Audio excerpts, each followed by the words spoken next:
So I have seen The Rings of Power Season 2, and is it better than Season 1? That is the question on everyone's minds, especially when the trailer for The Rings of Power dropped. I reacted to the trailers, you can check those out.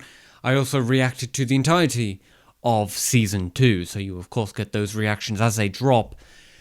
Rings of Power Season 2, we're going to talk about everything, of course, no spoilers whatsoever. I'm going to be incredibly vague for the later episodes. However, I do have a lot to say about the later episodes, but I'm just going to have to be very vague. Firstly, I want to put out, obviously, reviews are meant to settle your expectations, but also if they're positive, get you excited. If they're negative, again, settle your expectations. So, we're going to settle expectations, everything right now.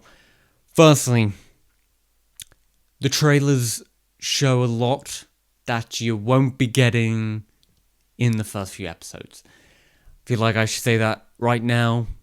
I watched I react to every single episode, and you'll notice when you see those reactions, a lot of the time I end the episode with, "Ooh, is this next episode? I feel like it's coming next episode," and it didn't.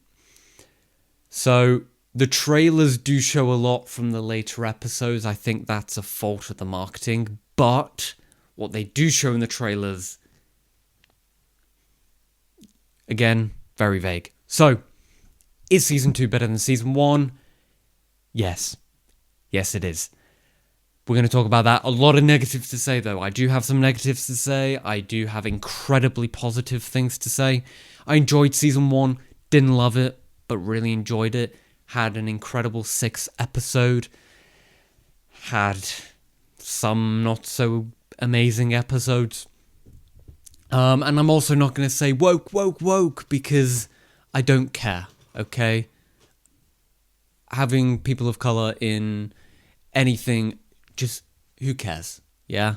If you're here to watch my review and tell me that it's woke, and is this, shut up, leave, I don't care. This show doesn't touch on anything political, doesn't touch on race, in terms of skin colour, or anything like that.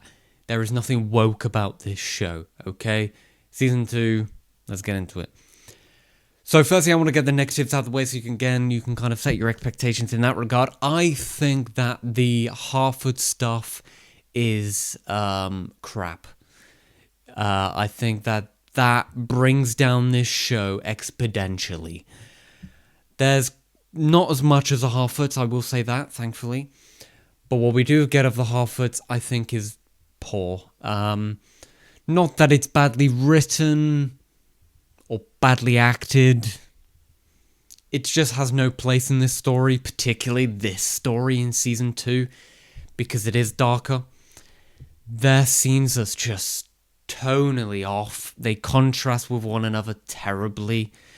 You'll get an amazing scene with Halbrand and, Sauron, and then you'll cut to the Harfoots, and I just think it's poor.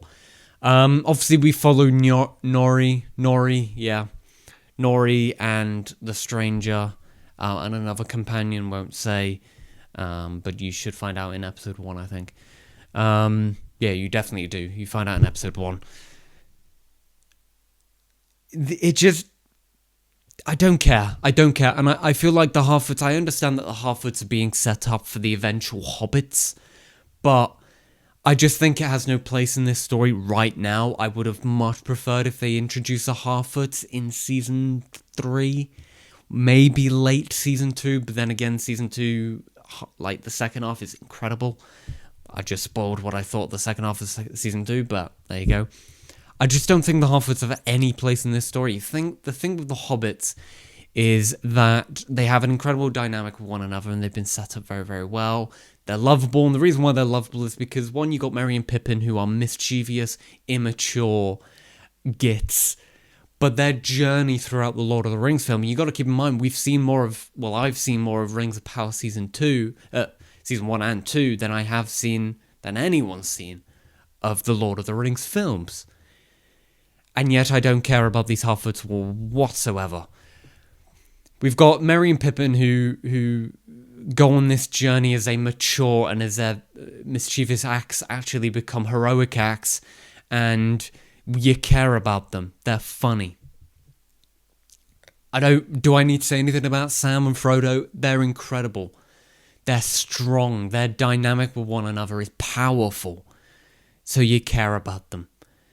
And when we have those like light tone to the Hobbits, a lot of them are actually done in dark settings, while the Harfoot stuff this season is done in a desert, which is very bright, and I don't care.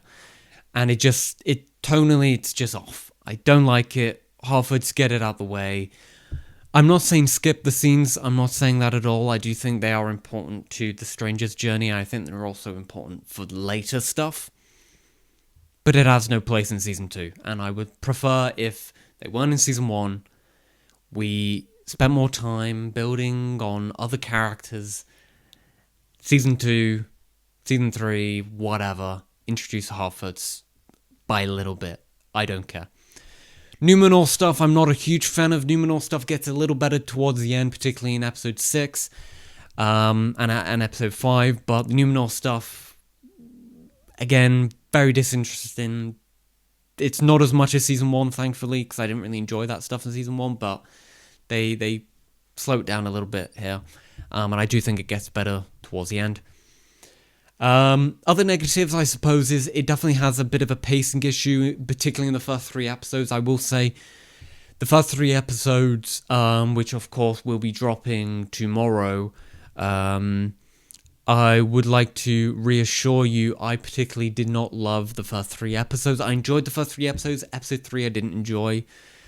But episode 1 and 2 I did enjoy, but it just, I don't know, I was worried. I messaged a few people saying I'm worried. Yeah, I do worry. So, I want to get that out of the way. Expectation, first 3 episodes you might enjoy them, but they're not what the trailers promised. However, after that, I can say that The Lord of the Rings of Power Season 2 is a significant improvement because it is darker, the storytelling is better, and Episode 7 is absolutely incredible. And I mean that from start to finish. Absolutely outstanding.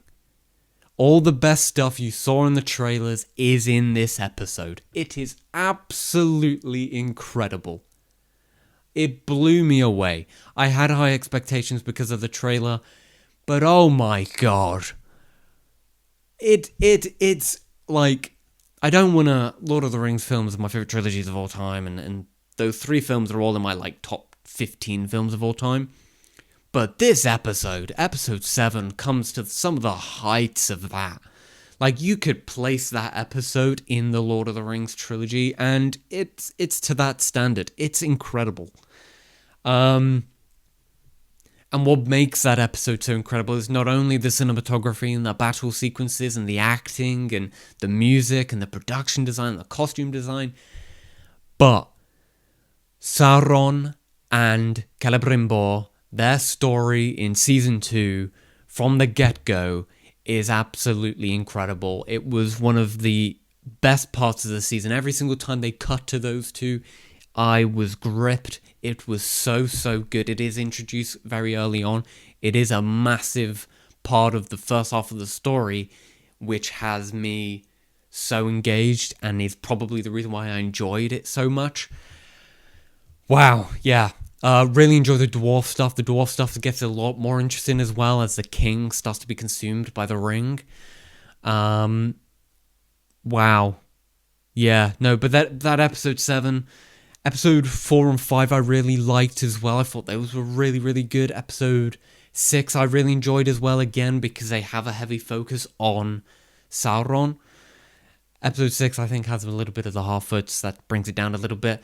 The Stranger and his journey with Tom, which has been shown in pictures, released online. I've really enjoyed that as well. Tom's a great addition. And he is actually a part of the show that tonally does work, because he does get serious and he does talk about the rise of Sauron. So I really enjoyed that aspect as well.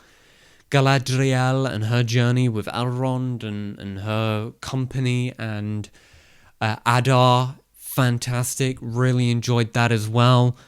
I don't know what else to say, to be honest. I thought Season 2 was a significant improvement. I'm not going to talk about the finale. The finale should have experienced that to yourself. A lot of things revealed in that episode. A lot of things to get very excited about, especially for Season 3. But Episode 7, I think, is the main one to be excited about. So I know it may feel like a lot of this season is set up, and it is. And it did make me feel a bit frustrated because of it. Trust me, it builds to an unbelievable episode, a masterpiece of an episode. What else should I say? Music by Bear McCreary, incredible. Obviously, the soundtrack is out online if you would like to listen to that. Yeah, very good. I mean, I know I'm missing stuff. There's some stuff with like Theo and Arondir, the archer. Theo's only in for a couple episodes, but I didn't love that part. But Arondir's absolutely fantastic, as per usual. We do learn about, why one of the cast members is not returning. You'll see that. What do I say? I don't know. I really don't know what to say, but just so good. So good. I loved The Rings of Power Season 2. Again, that second half of the season, incredible.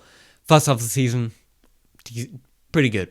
It's set up, the thing I would compare it to is Game of Thrones Season 2.